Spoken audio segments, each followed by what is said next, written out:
Gelo zarokek bê dinyayê kî dikare navê wî deyne? Mafê nav lêkirine ji her duyan re jî heye. Lê dê an bav bê destûra êdin har navê zarokê xwe deyne û ev nav ne bi dilê êdin be. Ew kes dikare tişkî bike.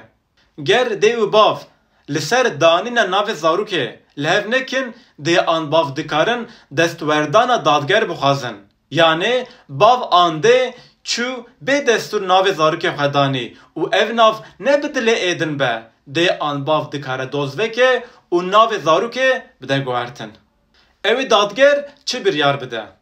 Ji bo nava dê û bav de dad û edalet hebe, ew ê ji dê re mafê navkî bide, ji bav re jî mafê navkî bide. Bi vî şekilê ew ê zarok bi di nav be û dilê her du ala jî nemîne.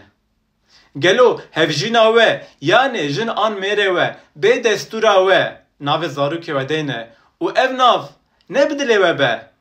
Hûn ê çi bikin? Şîrova da binivîsînin. Bimînin xweşî, bibînin Kurdî.